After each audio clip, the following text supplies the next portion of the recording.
What if the entire AI boom was balanced on one island? That island is Taiwan, and China says it is part of China. Inside it are the factories that make the brains of the modern world. What those factories produce is the first thing the entire AI industry needs before any model can be trained: chips. That matters because roughly 90% of the world's most advanced chips are made there. But not just for chatbots. Those same chips sit inside phones, cars, weapons, data centers, and the stocks Wall Street is betting on. That is why Bloomberg estimated the cost of 1 year offline, $10.6 trillion. The darkest part, though, isn't that China might take Taiwan. It's what happens if the plants that make those chips are about to fall into Beijing's hands. Trump's former national security advisor, Robert O'Brien, made Washington's real strategy clear. Which make 95% of the advanced computer chips that we use, not only in our military products, but in our cars and in smartphones. If China takes Taiwan and takes those factories intact, which I don't think we would ever allow, they have a monopoly over chips the way OPEC has a monopoly. In Washington, the nightmare is different. If China moves in, do you protect the factories or make sure Beijing never gets them? To understand why Washington has that question on the table, you have to see how each piece depends on the next. AI needs chips. The best ones depend on TSMC. TSMC depends on the island where it was built. That same island is claimed by China for history, identity, and military power. That means an old conflict now runs through the most important supply chain in technology. That is the hidden structure underneath the boom. But most people never see the island, because all they see are the companies built above it. From the outside, the AI boom looks at first like an American story. When people think about artificial intelligence, they think about American companies: OpenAI, Anthropic, Google, Nvidia. In many ways, they are right.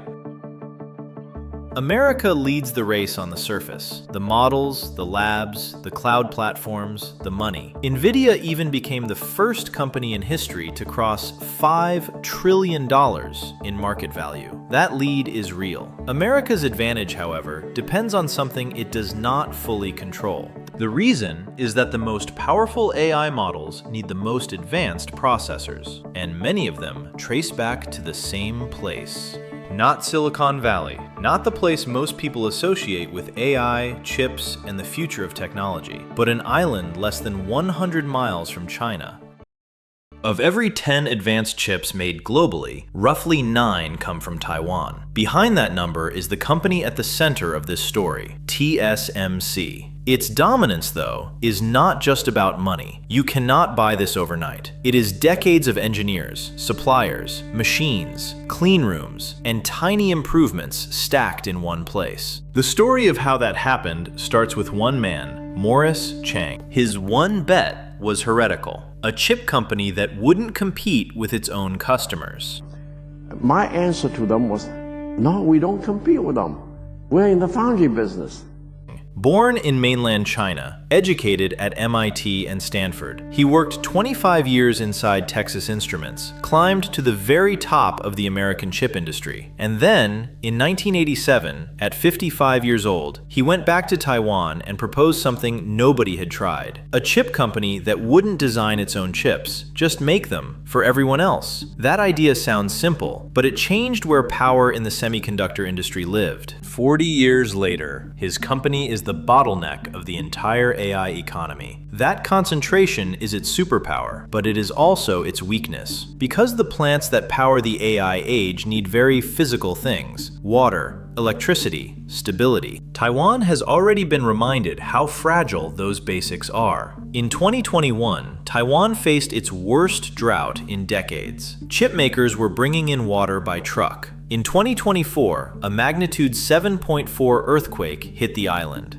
But it wasn't the first time. Decades earlier, an earthquake had nearly killed the company. But it's certain events. I do want to single out one event. That was the earthquake in Taiwan. Mm-hmm. It happened in '99, and it shut us down completely because we lost power. Mm-hmm. All our facts.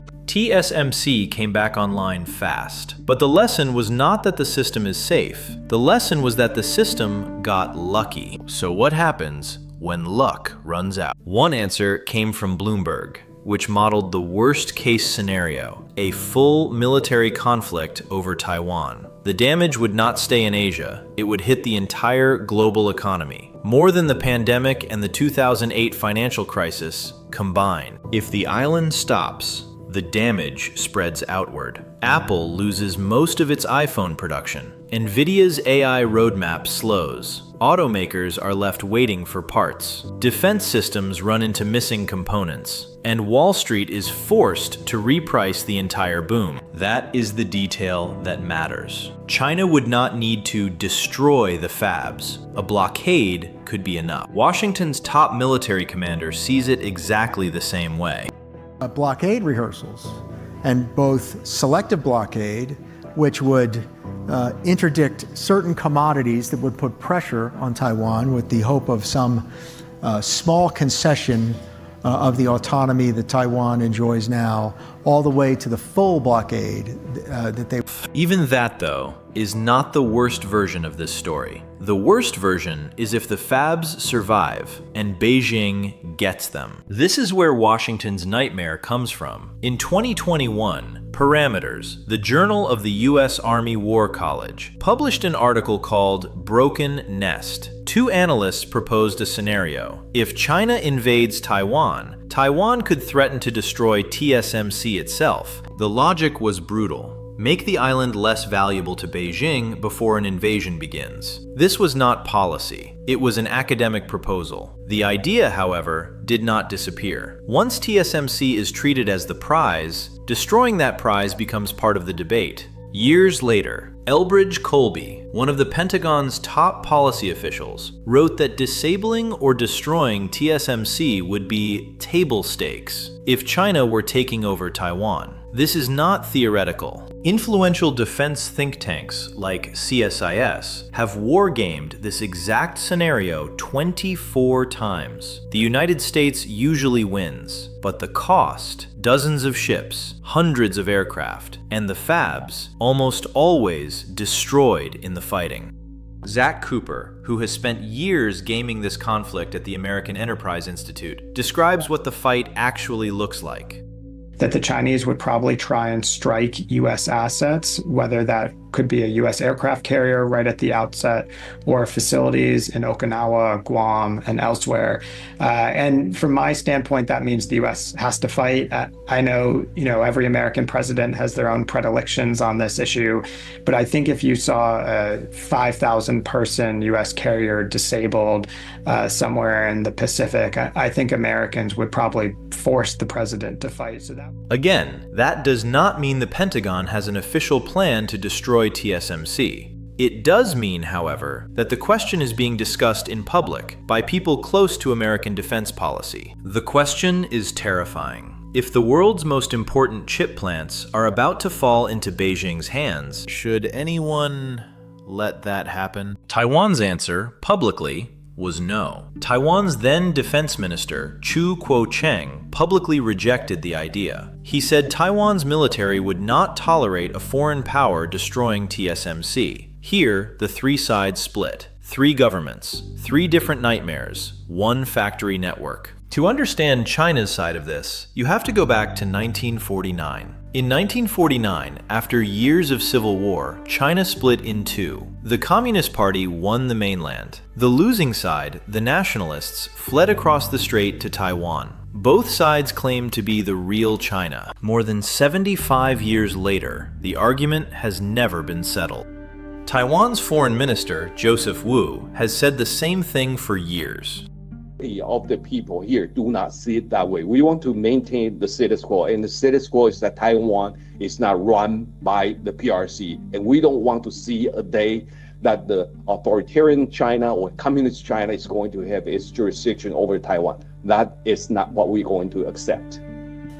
Taiwan elects its president, runs its own military, trades with most of the planet, one of the largest economies in Asia. Yet in most of the world's diplomatic recognition, Taiwan does not officially exist. For more than 3/4 of a century, this was a political problem. Flags, names, who got to sit at the United Nations. Now there is something inside that territory that turns an old argument into a global emergency. A factory network. Since that network matters to everyone, each side sees it differently. For the United States, the concern is different. Not just China taking Taiwan, but China taking the fabs intact. That is why some American strategists have publicly argued that TSMC cannot be allowed to fall under Chinese control. For Taiwan, TSMC is its shield. Alexander Yui, Taiwan's top envoy in the United States, frames the same idea plainly. Work. Without Taiwan, TSMC will not work. As simple as that. It's not Taiwan by itself, we may have a shield, but together with other friends, we'll have a fortress.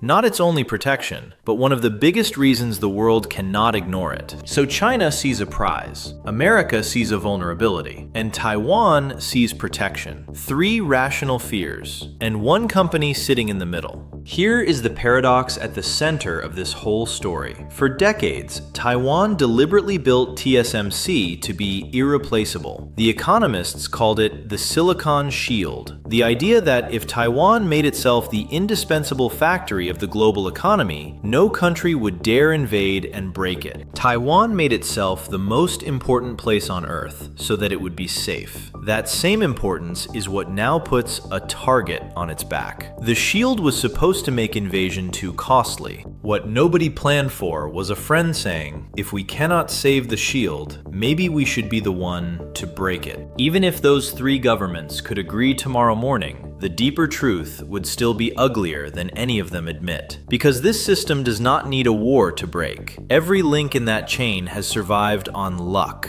not design. Luck does not survive a drought, an earthquake, a power shortage, a blockade, a military decision. Any one of them can shake the same structure. Taiwan is only the most visible weak point. Underneath it, the dependencies go even deeper. The Dutch machines that print the chips, the Chinese minerals inside the supply chain, the power grids that feed the data centers. Those are stories for another day.